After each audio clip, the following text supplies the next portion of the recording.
سرکار دو عالم علیہ السلام نے فرمایا ایک آدمی نے 500 سال بغیر ریاکاری کے اللہ کی عبادت کی. 5 سال نہیں ہوتی بغیر ریاکاری کی. تہجد پڑھنے والا جب تک 6 لوگوں کو بتانا نہ دے تہجد پڑھیے، اتنی دیر تو تہجد آگے بڑھتی ہی نہیں. کم از کم 6 بندوں کو پتا ہونا چاہیے. اور میرے جیسے حاجی نمازیوں کا تو دل کرتا ہے کہ وظیفے پہ بندہ رکھا جائے جو تعریفیں کرے صبح و شام. حاج صاحب کی کیا بات ہے، حضرت صاحب کی وظیفہ دیں گے اس کو مہینے کا، اور وہ تعریف کرے کھول کے کہ آپ کی بڑی بات. یہ مرض ہے، تعریف سننا نا، یہ بیماری ہے. حضور فرماتے ہیں یہی بندہ جب اللہ کے حضور کھڑا کیا جائے گا تو رب کریم اس سے کہے گا کہ چلو اس کو میرے فضل سے جنت میں لے جاؤ. تو عرض کرے گا مالک فضل تو ٹھیک ہے پر 500 سال لگائے میں نے. 500 سال جس نے لگائے، بول پڑا یا اللہ 500 سال لگائے اور تو کہتا ہے کہ اس کو میرے فضل سے لے جاؤ. تو رب کریم نے فرمایا چلو کوئی نہیں، پھر انصاف کر لیتے ہیں. الٹی آنکھ کی روشنی نکال کے ترازو کے ایک پلڑے میں رکھو اور 500 سال کی بغیر ریاکاری کی عبادت دوسرے پلڑے میں رکھو. کبھی اس مریض سے پوچھنا جس کو ڈاکٹر کہہ دیتا ہے کہ تیری آنکھ کا علاج نہیں ہو سکتا. بے بس ہوتے ہیں ڈاکٹر، جواب دے جاتا ہے شعور. پوچھ کبھی اس شخص سے، اس کو کہتے ہیں بس جناب اب آپ اپنی آنکھیں موجود ہونے کے باوجود آپ دیکھ نہیں سکتے، اتنی موٹی آنکھ لگی ہوئی ہے. لیکن روشنی اللہ چاہے تو دیتا ہے، نہ چاہے تو نہیں دیتا.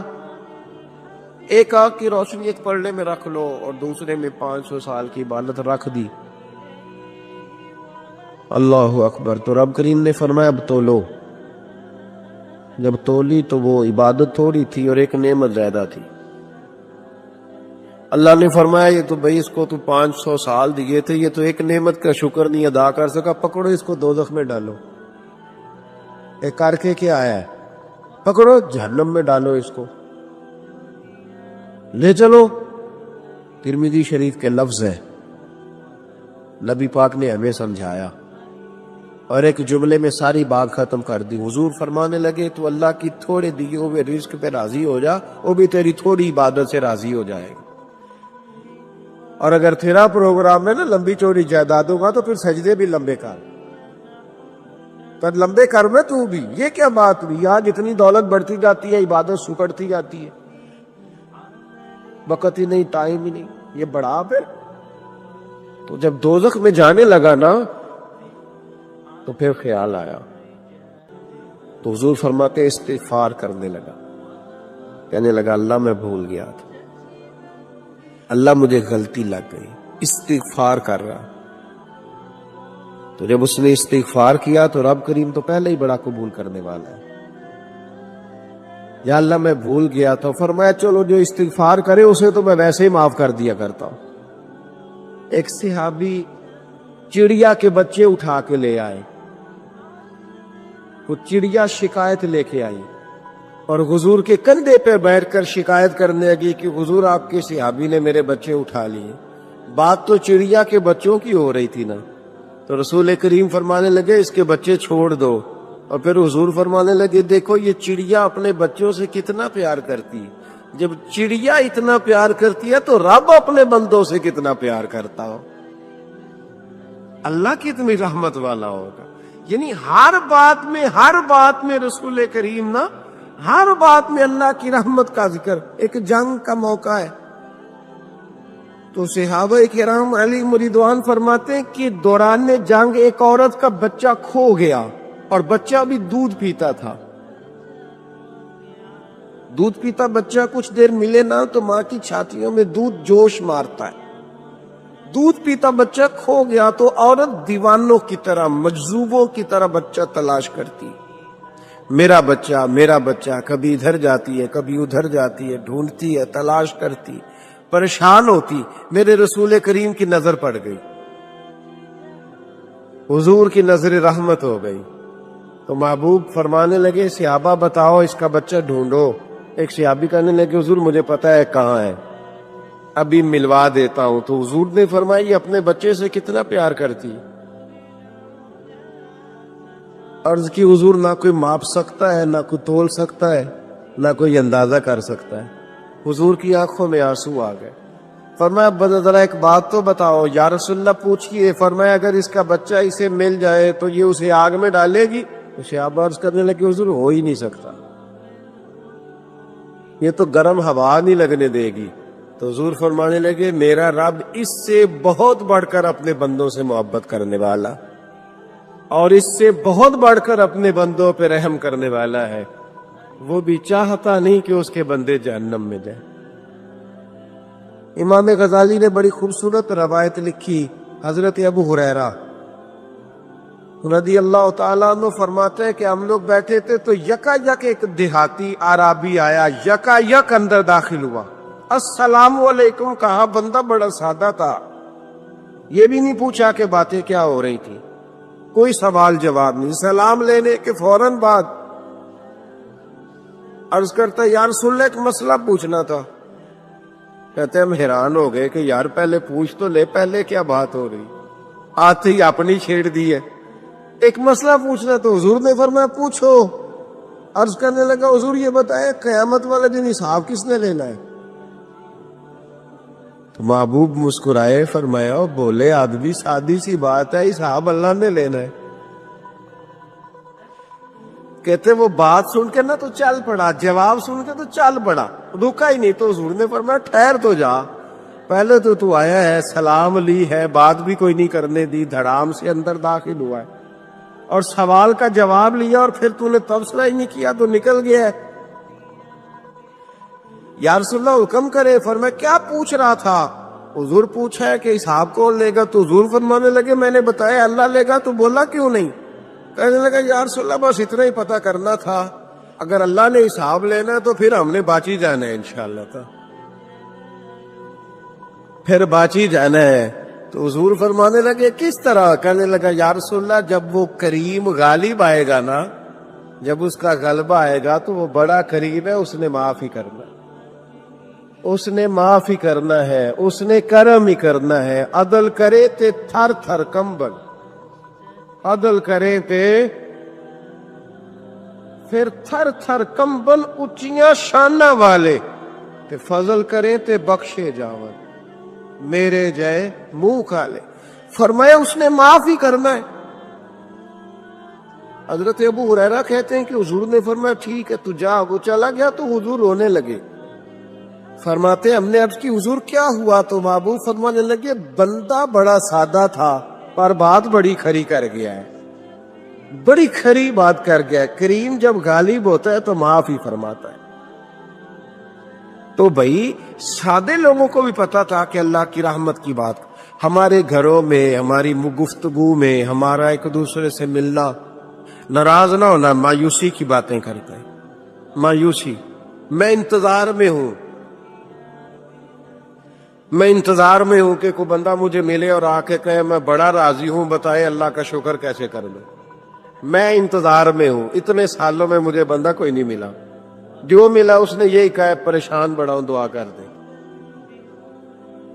بڑی اذیت ہے, سب سے زیادہ میں ہی تنگ ہوں. کچھ کرے, کوئی وظیفہ بتائے, کوئی تعویذ دے, کوئی ملے نا یار, کوئی ملے, کوئی کہے کہ الحمدللہ تعالی. اور میں نے تعلیم کے لیے صرف اور اظہار نعمت کے لیے, تشکر کے لیے کئی دفعہ آپ کے سامنے یہ کہا ہے کہ الحمدللہ جس طرح کے استاد مجھے ملے شاید کسی کو نہ ملے, اور میں نے اظہار تشکر کے طور پر کہا ہے پھر کس طرح کے شاگرد مجھے ملے ہیں اتنے اچھے فرما بردار شاید کسی کو نہ ملے, اور جس طرح کے سادے اور درویش ماں باپ اللہ نے مجھے عطا فرمائے.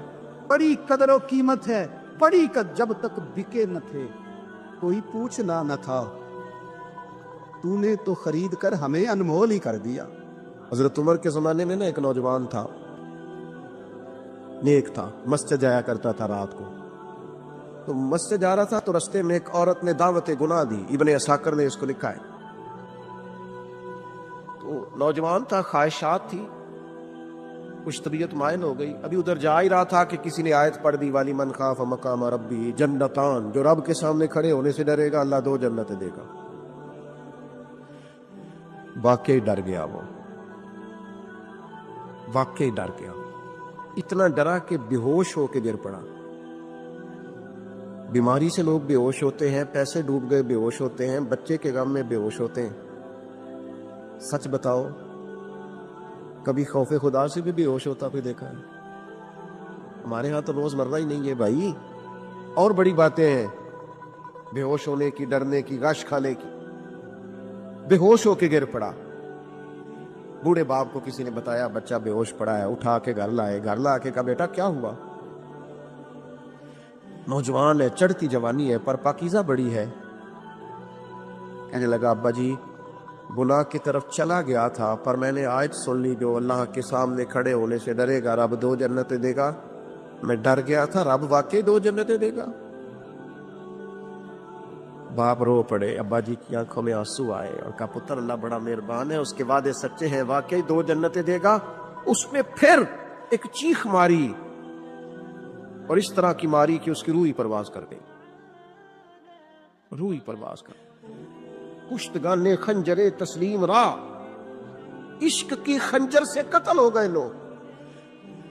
صبح حضرت عمر کو پتا چلا تو انہوں نے تو رات جنازہ بھی پڑھ دیا, تدفین بھی کر دی. جناب عمر فرمانے لگے اتنا نیک نوجوان خوف خدا سے دنیا سے چلا گیا, مجھے کیوں نہیں بلایا, میں جنازہ پڑھتا. فاروق اعظم فرما رہے ہیں میرا شوق تھا میں اس کا جنازہ پڑھتا. حضور آپ کو تکلیف نہیں دی. فرمایا بتاؤ قبر کہاں ہے؟ تے کامل پیر انہاں دے باہو قبر جنہ دی جیوے. حضرت فاروق اعظم قبر پہ تشریف لے گئے اور کھڑے ہو کے فرمانے لگے نوجوان مجھے امید ہے میرے رب نے تجھے 2 جنتیں دی ہوں گی. ابن عساکر کھول کے دیکھو تاریخ بغداد میں کیا لکھا ہے. حضرت سیدنا فاروق نے فرمایا امید ہے 2 جنتیں دی ہوں گی. قبر کے اندر سے بولا کامل پیر نہ دے باہو قبر جنا دی جیوے. قبر کے اندر سے بولا. کہنے لگا حضور امید والی بات نہیں, رب کے وعدے سچے ہیں, اس نے واقعی مجھے 2 جنتیں عطا فرمائی. 2 جنتیں دی ہیں, میں نے اپنے مالک کو راضی پائے. جب انسان راضی بالرضا رہنے لگتا ہے نا, پھر وہ ہر روز نماز پڑھ کے تکلیف نہیں اسے ہوتی. پھر روز درود شریف پڑھ کے وہ یہ نہیں کہتا کہ چلو 2-4 چھٹیاں بھی کر لو. پھر روزانہ تلاوت کر کے اسے کہیں دقت محسوس نہیں ہوتی, چونکہ اب وہ چاہتا ہے کہ جس حال میں میرا رب رسول مجھے رکھیں گے, جو حکم دیں گے, میں نے اس سے کوئی تنگی محسوس نہیں کرنی, میں نے اس کے مطابق چلنا. اور قرآن مجید نے ایک نیا انداز اختیار کیا سورہ مائدہ کے اندر. اس کی آیت نمبر 119 ہے. اللہ کریم نے فرمایا رضی اللہ عنہم ورضوا عنہ, صحابہ کی بات ہو رہی ہے. فرمایا وہ اللہ سے راضی ہے اور اللہ ان سے راضی ہے. حضرت سیدنا موسیٰ علیہ السلام نے عرض کی کوہ طور پہ جا کے مولا میری قوم پوچھتی ہے کہ کوئی ایسا کام بتا جو ہم کریں تو ہم سے راضی ہو جائے. حضرت موسیٰ کی قوم کا خیال تھا کہ تہجد کا حکم آئے گا تو پڑھیں گے, صدقات کا حکم آئے گا تو دیں گے, جہاد کی بات ہوگی تو کریں گے. کچھ جو نیک لوگ تھے ان میں سے انہوں نے یہ پیغام دیا کہ مالک ہمیں بتائے کہ وہ کس کام پہ راضی ہوتا ہے, ہم وہ کام کریں تاکہ اللہ ہم سے راضی ہو جائے. حضرت موسیٰ کلیم کہتے ہیں میں نے عرض کی مولا میری قوم پوچھتی ہے کہ کون سا ایسا کام کریں کہ تو راضی ہو جائے. تو رب کریم نے ارشاد فرمایا موسیٰ کہتے میرا خیال تھا کوئی لسٹ ملے گی, لیکن مالک نے ایک جملہ کہا, ایک جملہ, اور تفسیروں کے دریا بہا دیے. عرش کے مالک نے فرمایا موسیٰ ان سے کہو جا کے کہ وہ مجھ سے راضی ہو جائے, میں ان سے راضی ہو جاؤں گا. مجھ سے راضی ہو جائے. بندے اللہ سے راضی یہ نہیں راضی ہوتے. امام غزالی سے کسی نے پوچھا تھا, امام غزالی سے, کہ حضور اللہ کا بندے سے راضی ہونا کمال ہے یا بندے کا اللہ سے راضی ہونا کمال ہے؟ تو امام غزالی مسکرائے, فرمانے لگے رب تو بڑا ہی مہربان ہے, وہ تو بڑی جلدی راضی ہو جاتا ہے. وہ تو مسجد میں آ کے توبہ کرے تو اللہ راضی, کسی یتیم کے سر پہ ہاتھ پھیرو تو اللہ راضی, وہ تو کسی اندھے کو رستہ دکھایا تو اللہ راضی ہو گیا, وہ تو طوائف نے کتے کو پانی پلایا تو اللہ امام صاحب فرمانے لگے یہ بندہ ہے جو اللہ سے راضی نہیں ہوتا. جس کے پاس اولاد نہیں وہ کہتا ہے چلو ایک بیٹی مل جائے تو میں راضی ہوں. بیٹی مل گئی تو کہتا اب ایک بیٹا بھی ملے تو پھر راضی ہوں. پھر کہتا ہے یہ دونوں اچھی تعلیم حاصل کر لیں تو پھر میں راضی ہوں. پھر کہتا ہے یہ بہت زیادہ پیسے کمائے تو پھر میں راضی ہوں. بہرحال راضی ہوتا، لیکن جو راضی ہو جاتا ہے نا، اللہ اکبر، جو اللہ سے راضی سکھی بڑا رہتا ہے، سکون میں بڑا رہتا ہے، مطمئن بڑا رہتا ہے. جو سمجھ لیتا ہے نا کہ جو میرے رب نے بہتر سمجھا وہ میرے اللہ نے مجھے.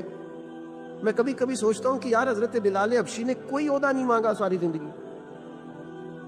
انہوں نے نہیں کہا مجھے بھی ایک صوبے کا گورنر بناؤ میری بھی خدمات ہے، مجھے بھی وزیر خزانہ بناؤ میرا بھی کچھ بنتا ہے. ایک دفعہ نہیں کہا سیدنا بلال حبشی رضی اللہ تعالیٰ عنہ نے کہ میری بھی کوئی ڈیوٹی ایسی ہونی چاہیے کہ مجھے چلو سپہ سالار ہی بنا دیا جائے. ساری زندگی مسجد میں جھاڑو دیا تو اسی پہ راضی رہے. ساری زندگی محبوب کے مہمانوں کا لنگر پکایا تو اسی پہ راضی رہے. ساری زندگی میرے محبوب علیہ السلام کے بچوں کی نوکری کی تو اسی پہ راضی رہے. راضی بالرضا رہے. حدیث پاک سنیے کہ انسان ڈھونڈنے لگتا ہے کہ میں کون ہوں، میری پہچان کیا ہے، میں کہاں سے آیا ہوں، کس نے بھیجا ہے، میرے آنے کا مقصد کیا ہے، زندگی کا گزارنے کی غرض و غایت کیا ہے. انسان ڈھونڈنے لگتا ہے، اور جب وہ اپنا پتہ تلاش کرنے لگتا ہے، اپنے آپ کو ڈھونڈنے لگتا ہے، اپنا سراغ لگانے لگتا ہے، تو پھر وہ تلاش کرتا ہے کہ میرا خالق کون ہے، میرا مالک کون ہے، مجھے کس نے بھیجا ہے، کن مقاصد کے لیے بھیجا ہے. یہ جستجو اس کے من کی ہوتی ہے. اس جستجو میں بڑے لوگ آگے بڑھے، بڑے لوگوں نے سفر کیا. صحیح رستہ نہ ملنے کی وجہ سے بہت سارے گمراہ بھی ہوئے، بہت ساری پیچیدگیوں کا شکار بھی ہوئے. ویسے تو زمین و آسمان میں جگہ جگہ اللہ کی نشانیاں موجود ہیں، لیکن مالک کائنات کی پہچان کرنے کے لیے، اپنے رب کو، اپنے خالق، رازق اور مالک کو پہچاننے کے لیے سب سے بڑی کوئی نشانی ہے تو وہ ذات مصطفیٰ کریم ہے صلی اللہ تعالی علیہ وسلم. محبوب پاک علیہ السلام وہ دلیل ناطق ہے کہ جو حضور تک پہنچ جاتا ہے وہ اللہ تبارک و تعالیٰ کی بارگاہ کا سراغ پاتا ہے، اور جو رب تک پہنچ جاتا ہے وہ پھر خود شناسائی بھی حاصل کرتا ہے، اسے اپنا بھی پتہ چل جاتا ہے. قرآن مجید فرقان حمید نے مختلف جگہوں پہ اس حقیقت کا اعلان فرمایا ہے. ایک مقام پہ ارشاد فرمایا کہ قل ان کنتم تحبون اللہ فاتبعونی یحببکم اللہ. اے محبوب علیہ السلام، آپ ان سے فرما دیں کہ اگر یہ اللہ سے محبت کرنا چاہتے ہیں تو آپ ان سے کہیں فاتبعونی، میری پیروی کرو. اگر اللہ سے محبت کرنا چاہتے ہو تو میری پیروی کرو. ملے گا کیا؟ یحببکم اللہ، اللہ خود تم سے محبت فرمائے گا. نبی کریم علیہ السلام کی بارگاہ تک انسان کا پہنچنا، حضور کے مقدس قدموں تک رسائی پانا، حضور سرور عالم علیہ السلام کی غلامی کرنا، نبی کریم علیہ السلام کی پیروی کرنا، اتباع کرنا، یہ بندے کو اللہ کا محبوب بناتی ہے.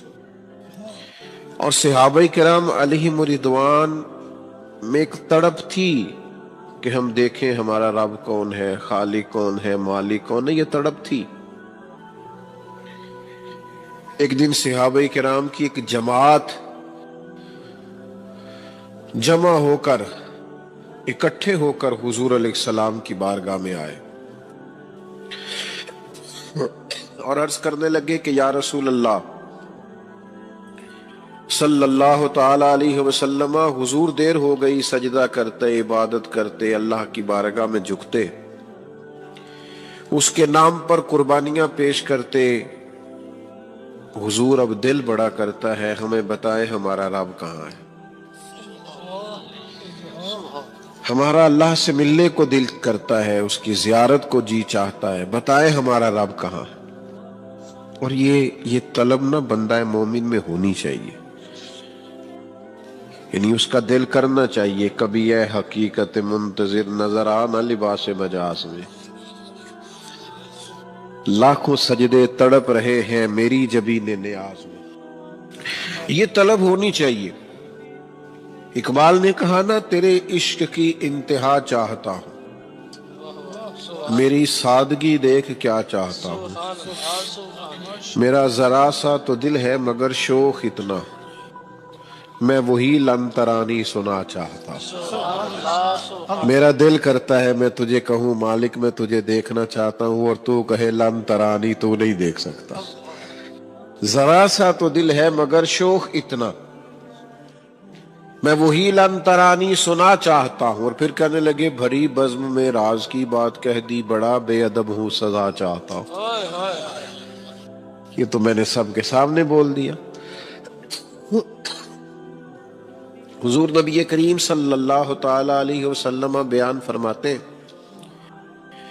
حضور فرماتے تم میں سے جس کا رب سے ملنے کو جی چاہتا ہے نا، اللہ بھی اس کی ملاقات کو پسند فرماتا ہے، اللہ بھی پسند کرتا ہے اس سے ملنا۔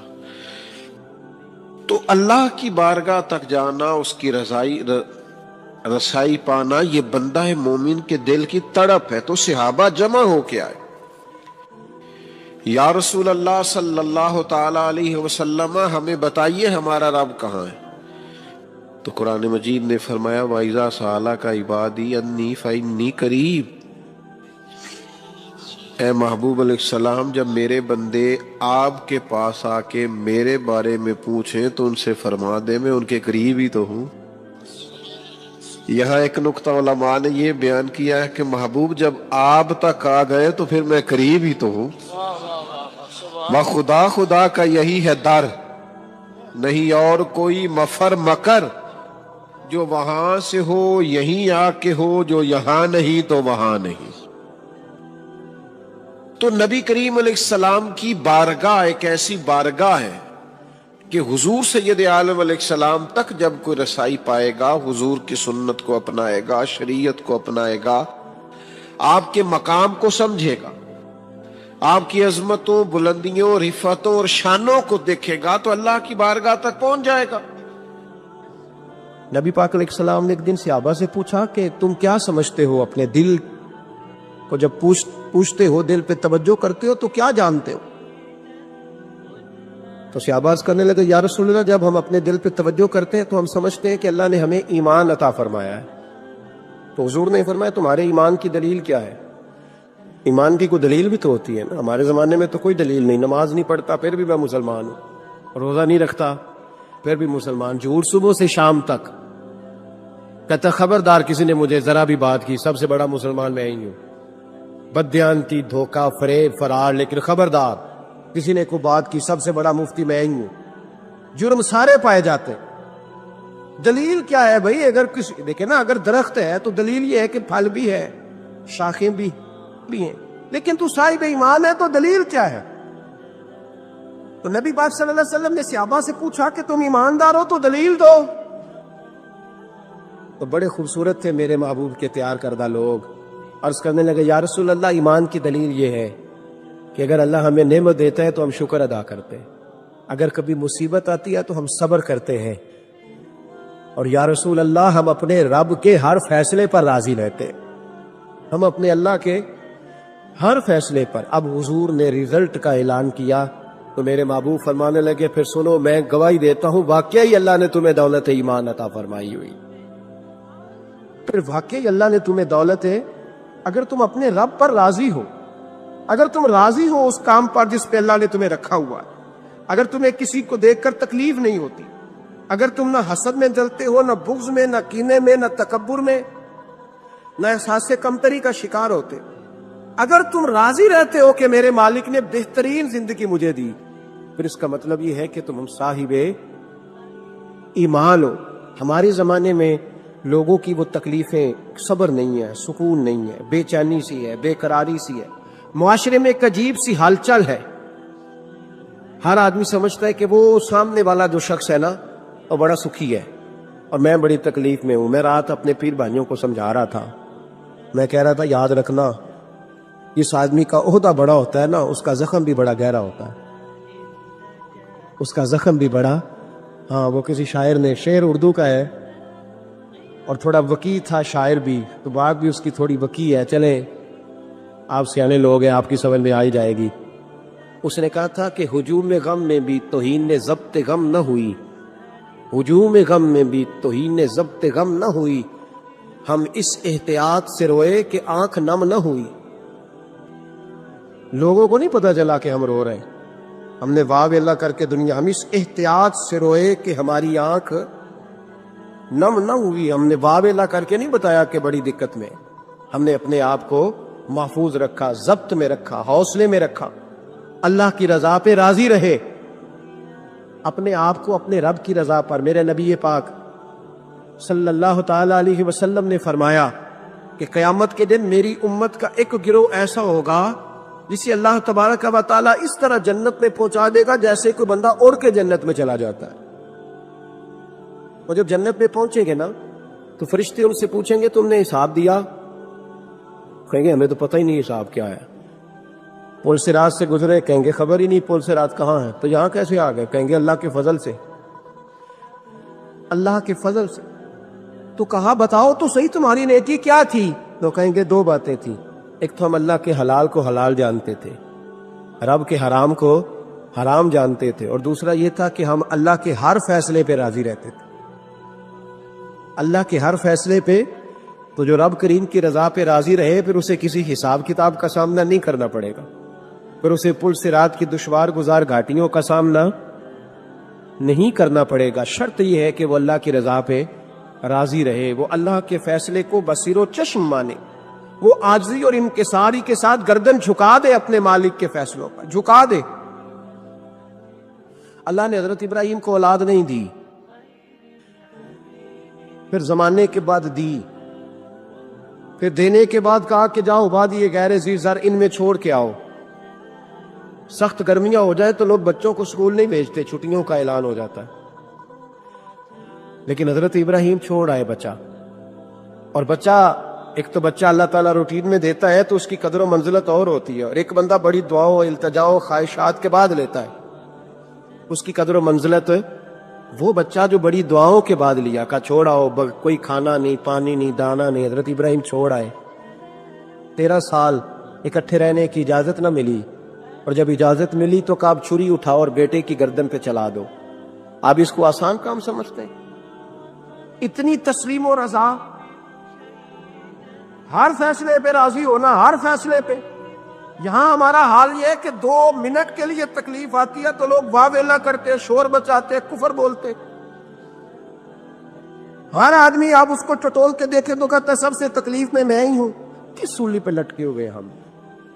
آخر کون سا معاشرے کا ایسا دکھ ہے جو صرف ہمارے پاس ہی آ گیا؟ ہر آدمی کہتا ہے مجھے نہ چھیڑنا، سب سے زیادہ غمگین میں ہی ہوں۔ بھائی بتا تو صحیح نا کہ آخر کون سی ایسی چیز ہے جو مالک نے تجھے عطا نہیں فرمائی؟ لیکن ہماری آزمائشیں ہیں، ہمارے جملے ہیں، ہماری گفتگو ہے کہ ان سے شکوہ چھلکتا، ان سے شکایتیں ٹوٹ ٹوٹ کے نیچے گرتی ہیں۔ ہم یہ سوچتے ہی نہیں کہ ہمیں نہیں پتا ہمارے حق میں بہتر کیا ہے، ہمارے رب کو پتا ہے کہ ہمارے حق میں بہتر کیا ہے۔ اس لیے لوگ شکایت نہیں کرتے تھے، آج ہر بات پر شکایت ہے، ہر بات پر لوگ شکوہ کرتے ہیں، اور ہر بات پر لوگ اللہ تبارک و تعالیٰ کی بارگاہ ناز کے نافرمان بنتے ہیں۔ اور پھر سوال کیا، یا اللہ تو راضی ہو جا، یا اللہ تو۔ اور اللہ کیا فرماتے ہیں؟ فرماتے ہیں موسیٰ اپنی قوم سے کہو یہ مجھ سے راضی ہو جائے، میں بھی ان سے راضی ہو جاؤں گا۔ حضرت رابعہ بصری رحمت اللہ تعالی علیہ نا طبقہ صوفیاء میں ایک بڑی منفرد حیثیت رکھتی ہیں، علیحدہ ایک مقام ہے، اور ان کی زندگی بتاتی ہے کہ اللہ کی معرفت اور رب تبارک و تعالیٰ کا قرب صرف مرد کے لیے خاص نہیں، اگر عورت بھی توجہ کرے تو اللہ اسے بھی خزانے کھول کے عطا فرماتا ہے، اسے بھی اللہ خزانے کھول۔ حضرت رابعہ بصری اکثر نہ اولیاء اللہ کی مجالس میں جا کے بیٹھتی تھی، بیٹھتی پردے کے اندر تھی لیکن بیٹھا کرتی تھی۔ جو لوگ اس رستے کے مسافر ہوتے ہیں وہ بات کو سمجھتے ہیں کہ یہ گہرا معاملہ ہوتا ہے، کسی جگہ سے کوئی ایسی چیز ملتی ہے جس کو فوری طور پر طبیعت اور نفس قبول نہیں کرتا، لیکن جو صوفیاء ہوتے ہیں نا، سالکین طریقت، معرفت کے رستے کے مسافر، وہ چونکہ مسافر ہوتے ہیں تو انہیں جو بندہ بھی منزل کا رستہ بتاتا ہے وہ اس کی بات غور سے سنتے ہیں، اعتراضات نہیں کرتے، شکوے نہیں کرتے، بن کے نہیں بیٹھ جاتے۔ ہمارے زمانے میں مسافر نہیں ہیں طریقت کے، ہمارے زمانے میں یہاں مرید کامل ہیں، یہاں پھر پیر ہیں جو مطلق العنان ہے، جن کے سامنے جو سوال ہی نہیں پیدا ہوتا کسی اور کی بھی سنے، ممکن نہیں۔ حضرت رابعہ بصری بیٹھی تھی، حضرت سفیان ثوری بہت بڑا نام ہے، یہ وہ شخصیت ہے کہ جب جایا کرتے تھے تو اولیاء اللہ کھڑے ہو کے ان کا استقبال کرتے، بغداد میں اتنا بڑا درجہ تھا ان کا۔ حضرت جعفر بن سلیمان بھی بیٹھے تھے، سفیان ثوری بھی بیٹھے تھے، تو حضرت سفیان ثوری دعا مانگنے لگے، جناب رابعہ بصری پردے کے اندر بیٹھی ہوئی تھی، دعا مانگنے لگے، اے اللہ مجھ سے راضی ہو جا، اے اللہ مجھ سے راضی ہو جا، اے اللہ مجھ سے۔ دیر تک دعا مانگتے رہے تو بی بی صاحبہ، مائی صاحبہ اندر سے بول پڑی ناراض ہو کے، کہنے لگی بس کر سفیان، کیا دعا مانگ رہا ہے تو، کب سے میں سن رہی ہوں، بس کر۔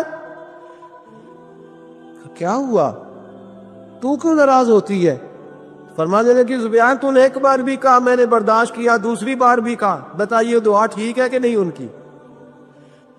اے اللہ تو مجھ سے راضی ہو جا، اس دعا پہ ناراض ہوگی مائی صاحبہ، کہنے لگی تو نے ایک بار بھی مانگی تو میں چپ رہی، دوسری بار بھی مانگی تو اب تو چپ ہی نہیں کر رہا، بس کر۔ حضرت سفیان کہنے لگے چل میری اصلاح کر دے، تو مائی صاحبہ کہنے لگی تو یہ تو کہہ رہا ہے یا اللہ راضی ہو جا، یا اللہ راضی ہو جا، پہلے تو بتا تو اللہ سے راضی ہے؟ پہلے اپنے نفس پر نظر ڈالنا، تو راضی ہے؟ روز نہیں مانگتا کہ 2 کروڑ چاہیے، 6 کروڑ چاہیے انسان کا نفس، روز نہیں کہتا بڑی گاڑی چاہیے، روز نہیں کہتا میرے بھی ٹھاٹ بات ہو، میں بھی بڑی گاڑی میں کھڑے ہو کے لوگوں کو ہاتھ لہرا کے لیڈر بنوں، روز نہیں کہتا میرا بھی بڑا نام ہو، پہلے بتا نا تو راضی ہے؟ حضرت سفیان ثوری نے جب بات سنی تو جھگڑا نہیں کیا،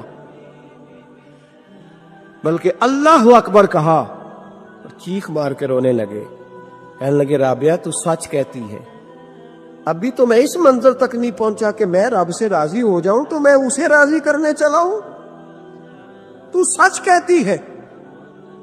قریب ہی حضرت جعفر بن سلیمان بیٹھے تھے، وہ بی بی رابعہ کے پاس گئے، کہنے لگے مائی صاحبہ مجھے تو بتا دے، آخر بندہ اللہ سے راضی ہوتا کب ہے، یہ منزل شروع کب ہوتی ہے؟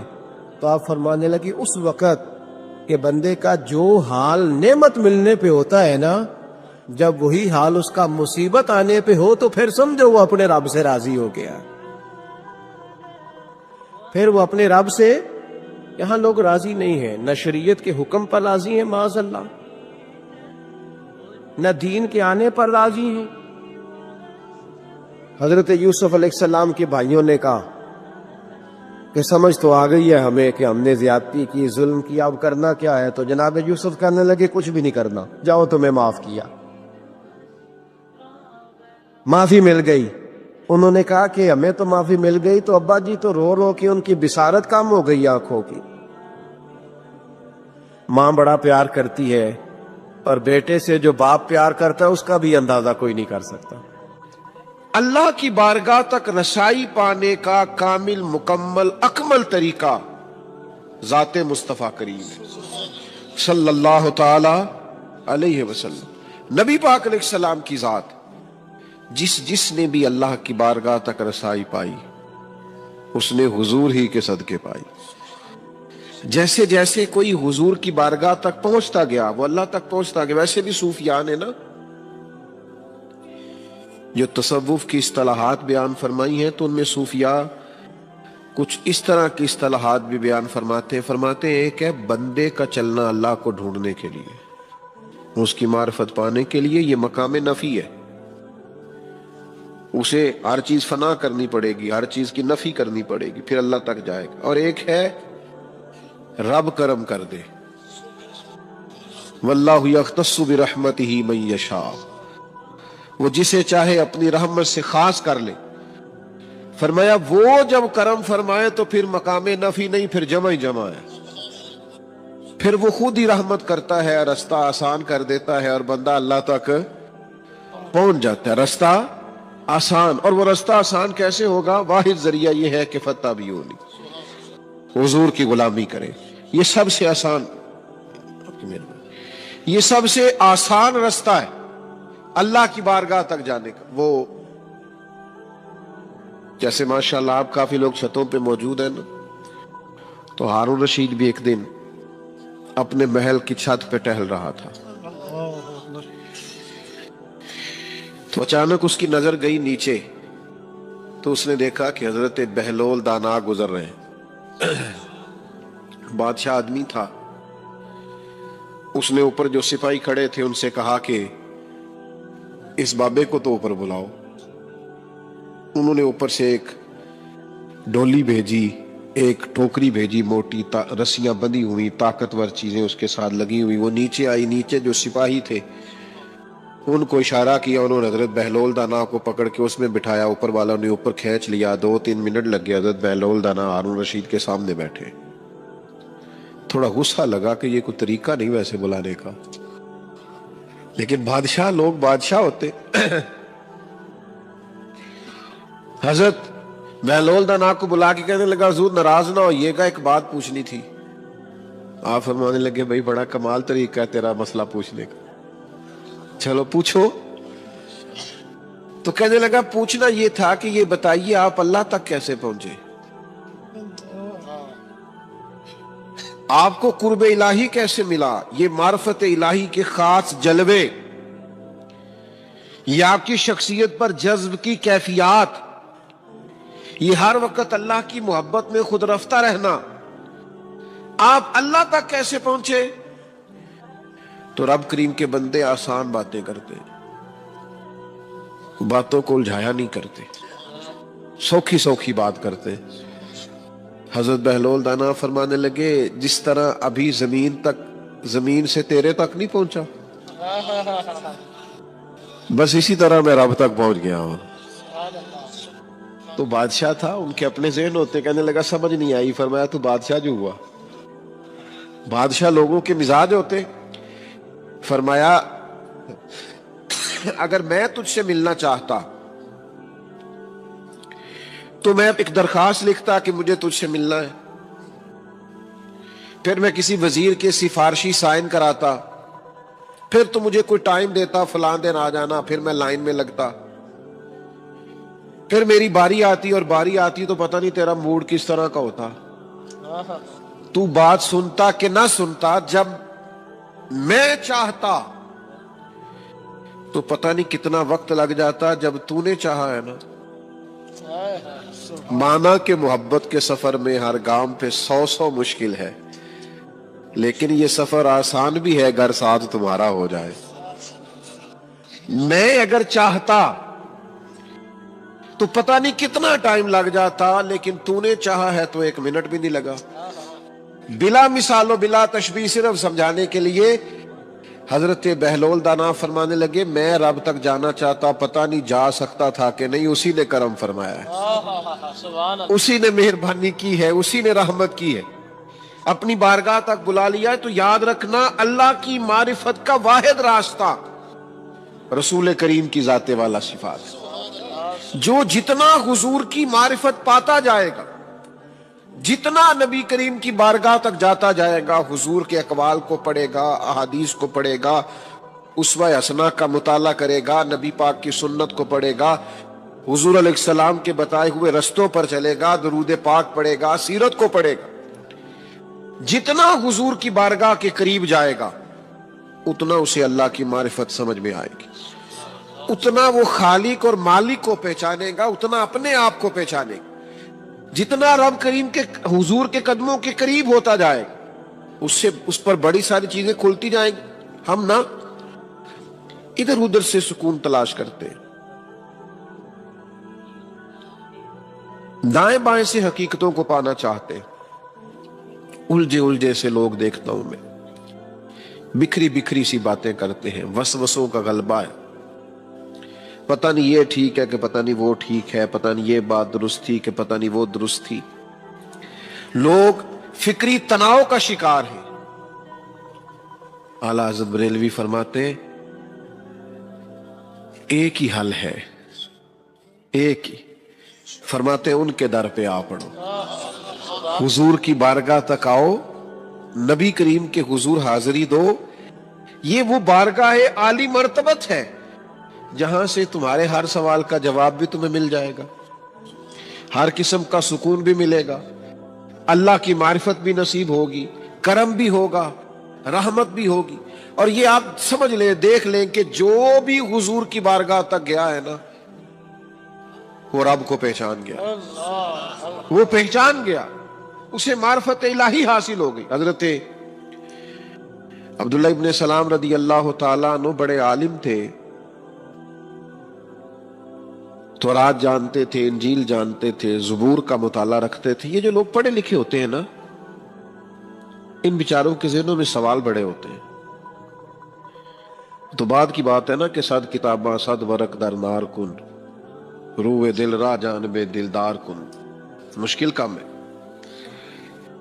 لیکن پڑھا لکھا ہونے کے بعد انسان کسی ایک جگہ قیام کرے اور اسے اطمینان نصیب ہو، یہ اللہ کی عطا ہے۔ یہ دنیاوی پڑھے لکھے کی بات کر رہا ہوں۔ حضرت عبداللہ ابن سلام رضی اللہ تعالیٰ عنہ آسمانی کتب کا مطالعہ رکھتے تھے اور بڑی باریک بینی سے رکھتے تھے۔ فرماتے ہیں جب نبی کریم علیہ السلام مدینہ منورہ میں تشریف لائے تو میں حاضر ہوا، میرا خیال یہ تھا کہ میں کچھ سوالات کروں گا،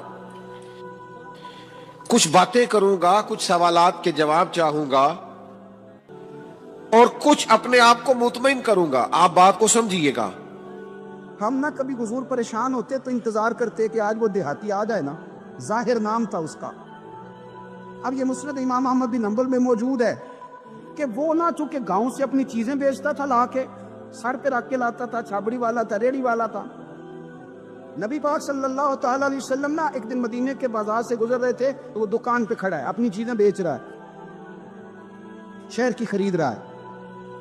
یہ کام آج پیر صاحب نہیں کرتے، مولوی صاحب نہیں کرتے، یہ کام ایس ایچ او بھی کوئی ہو جائے تو وہ بھی نہیں کرتا، اس لیے کہ پھول لگے ہوئے۔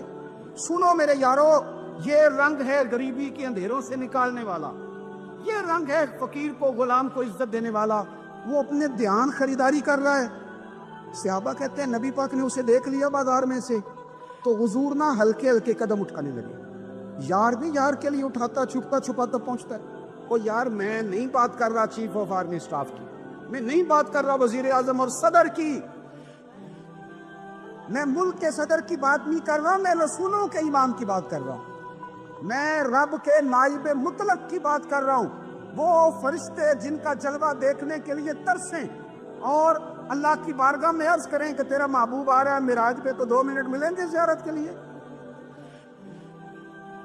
نبی صفیں باندھ کے مسجد اقصی میں انتظار کریں۔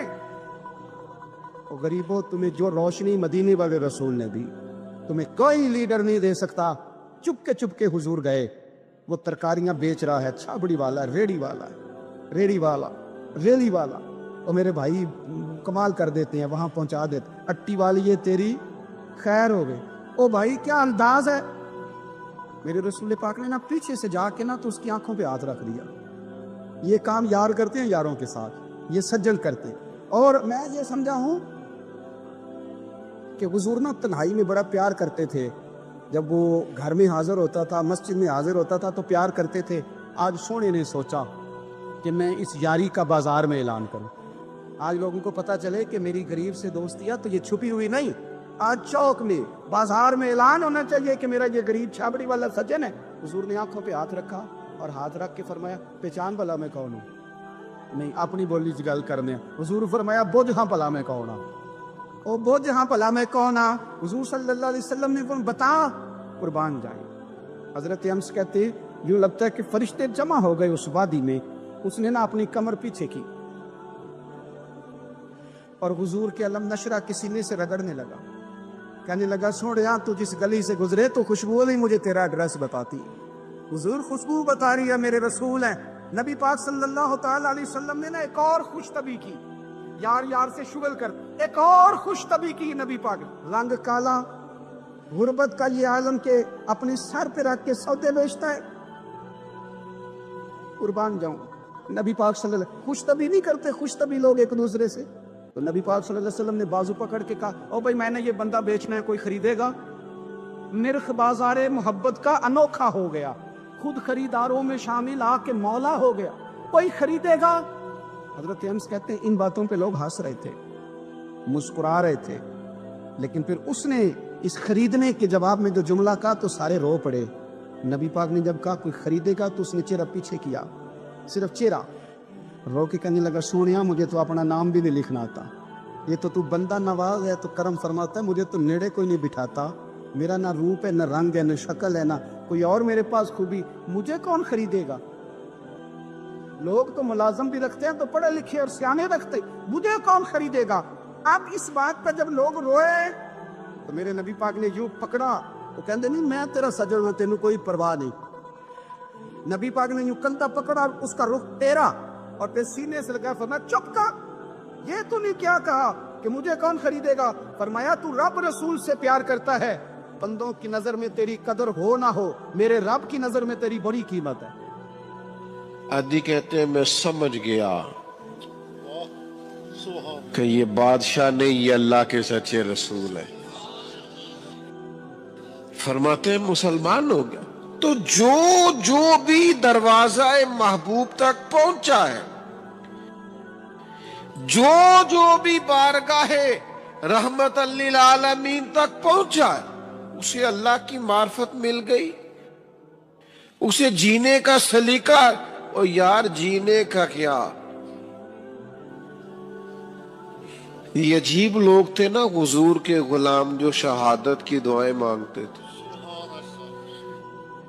جو شہادت کی طلب کرتے تھے. یعنی نرا جینے کا مزہ ہی نہیں, مرنے کا بھی مزہ آنے لگ گیا. یعنی لطف اندوز ہونے لگی زندگی, مرنے کا بھی لطف آنے لگا, مرنے کا بھی. یہ تاریخ میں لوگوں نے عجیب نظارے دیکھے ہیں کہ دو بھائی جا رہے ہیں جہاد کے لیے اور بڑا سلیکٹ ہو گیا, تو چھوٹے سے کہا گیا تیری عمر تھوڑی ہے, تو عرض کرتا ہے یا رسول اللہ کشتی کرا کے دیکھ لیں. حضور میں یہ عمر میں بڑا ہے پر حضور میں اسے گرا سکتا ہوں. یہ شہادت کے لیے یہ طرف, یہ ولولہ, یہ جذبہ, یہ کیفیات, او بھائی یہ کب نصیب ہوئی کہ لوگ ہنسی خوشی جان دینے لگ گئے, مرنے میں مزہ آنے لگا, لطف آنے لگا جان دینے میں. اتنا بڑا سرور یہ صرف اس وقت آتا ہے جب معرفت الہی انسان کو نصیب ہو,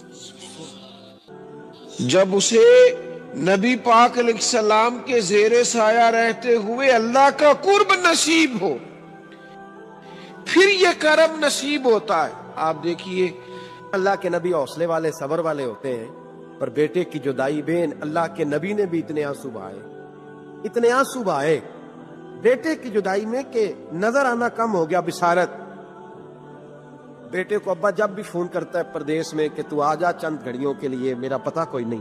کہتا ابا جی بس ایک کاغذ رہ گیا میں آیا.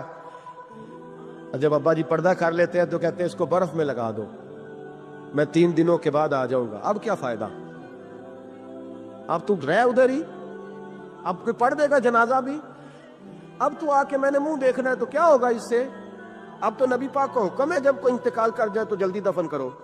اب تیری ماں نے ساری زندگی آنکھیں دروازے پہ لگی رہیں کہ اللہ کرے وہ آ جائیں. اس وقت تو تجھے خیال نہیں آیا، تو تجھے کاغذوں سے پیار رہا، تو اب کس بات کا انتظار؟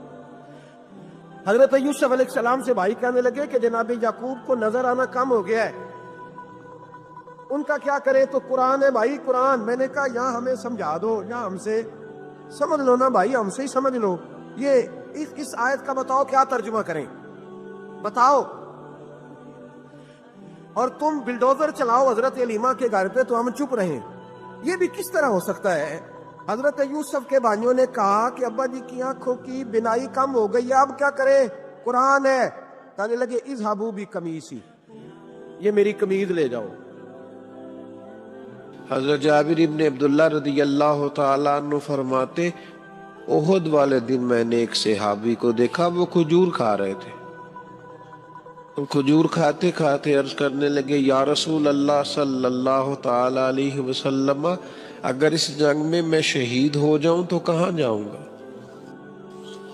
ابھی کھجور کھا رہے، میں اگر شہید ہو جاؤں تو حضور کیا ملے گا، کہاں جاؤں گا؟ تو کریم فرمانے لگے بڑی سادی سی بات ہے، اگر تو شہید ہو گیا تو رب کریم جنت عطا کرے۔ تو جتنی کھجور کھا چکے تھے کھا لی، باقی منہ سے نکال دی، تلوار لی، میدان میں گھس گئے، شہید ہو گئے۔ یعنی شہید ہونے میں اتنی دیر کرنا بھی پسند نہیں کیا جتنا کھجور کھانے میں ٹائم لگتا ہے، اس لیے کہ وہ جو ایک خاص تڑپ ہے، وہ طلب ہے انسان کی کہ اللہ کے راستے میں میری جان جائے، مجھے شہادت کا مرتبہ ملے۔ میں نے بڑے قریب سے بعض لوگوں کو دیکھا ہے، بڑے مخلص ہوتے ہیں، بڑے نفیس ہوتے ہیں، بڑے اچھے ہوتے ہیں، لیکن کسی راستے کی تلاش میں ہوتے ہیں، کسی صاحب درد کی تلاش میں ہوتے ہیں۔ ڈھونڈتا پھرتا ہوا اقبال اپنے آپ، ڈھونڈتا پھرتا ہوا اقبال میں اپنے آپ ہی گویا مسافر، آپ ہی منزل ہوئے، ڈھونڈتے، تڑپ ہے ایک۔ یاد رکھو یہ رسول اللہ صلی اللہ علیہ وسلم کا مقام ہے کہ تم حضور کی بارگاہ تک جاؤ گے تو سارے پردے ہی آنکھوں سے اٹھ جائیں گے، سارے اندھیرے دور ہو جائیں گے، ساری ظلمتیں کافور ہو جائیں گی، ہر طرف سے تمہیں محسوس ہوگا کہ روشنی کے ہی حوالے نظر آ رہے، کرم ہی کرم دکھائی دے رہا ہے، آسانی ہی آسانی ہے، آسودگی ہی آسودگی۔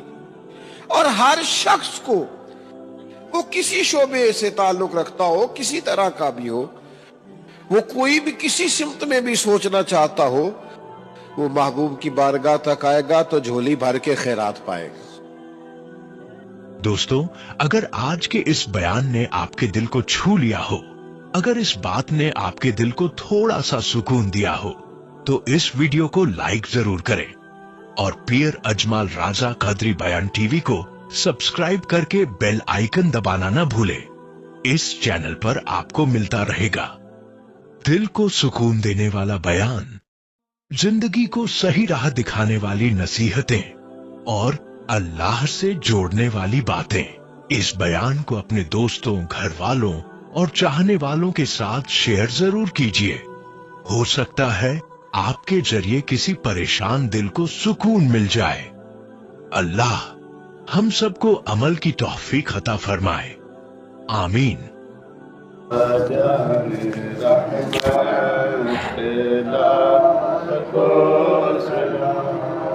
جن کے ماتھے شفاعت کا سہرا سجا، جن کے ماتھے شفاعت کا سہرا سجا، اس جبین سعادت کو سلام، اس جبین سعادت